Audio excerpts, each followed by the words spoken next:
What's poppin', you guys? How y'all doing this week? How you feeling? How's your family? How's your kids? How's your farm doing? Your animals all right? Is everything good? Let me know. Y'all gotta check in because I haven't seen y'all in a minute. So update me. What's good? But anyway, my name's Ciara, and if you're new here, this is Self-Made Energy, where we want for nothing because we can manifest anything. This week, you guys, I ended up making this, I don't even know what to call it. It turned out to be something that I wasn't expecting. I'm going to call it a glitter crop top because that's what it kind of looks like. It was supposed to be maybe a cowl neck, maybe like a cowl mock neck situation. I don't know. The picture, I'll show you a picture so you can see what I was talking about and what I was going for. And you'll see what I ended up with. It's... they're not the same. It's alright. It's cute. I mean, I guess I could wear it. I probably won't, but it's cute. Anyway, let's get into it because I'm done talking about it. You'll see in a minute. Okay, so boom, this what happened. The first thing I had to do was cut out the pattern. And of course, you know, I'm in love with the glitter and the pink and all the glam. So I found this beautiful pink fabric with all the glitter I can ever imagine. And I decided, let's make it into a crop top. I kind of wish I would have used it for something else because I'm probably not ever going to wear this crop top. But you know what? Whatever. It was an experience. And that's what I'm here for. The experience. It was a learning experience.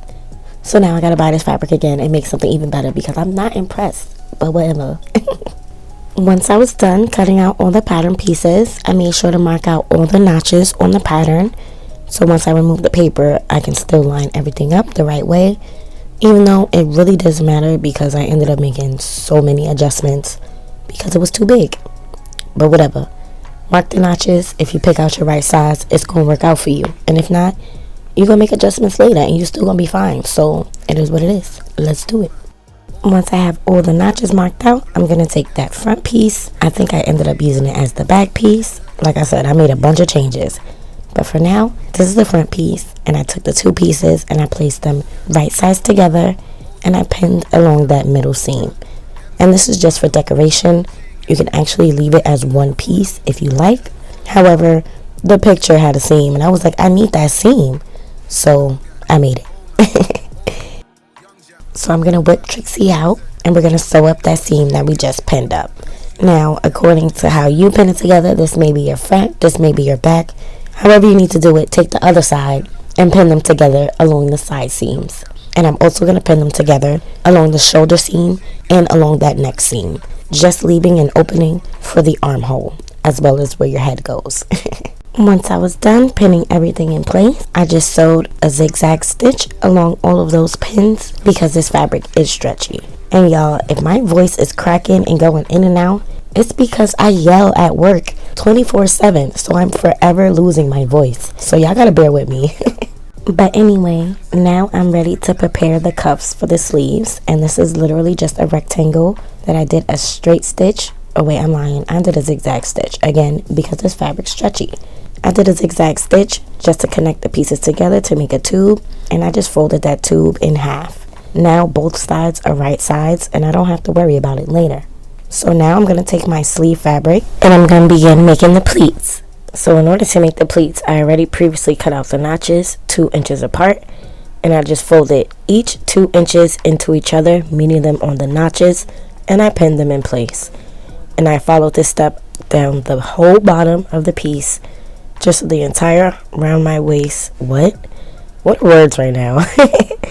So the entire way around my wrist can have pleats. And I'm just going to make sure that all my pleats are beautiful and even and gorgeous before I then attach the cuffs to the sleeve pieces.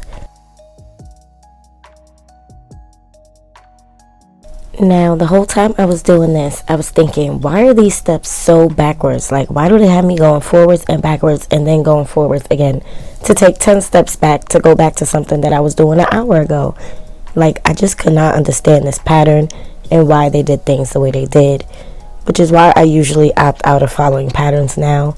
But this video was done a while ago and I just never finished it, like a lot of my projects. So if you're wondering why I've been bouncing around, that's why. But anyway, I managed to sew up the sleeve along that side seam just to make it a complete sleeve, nothing fancy.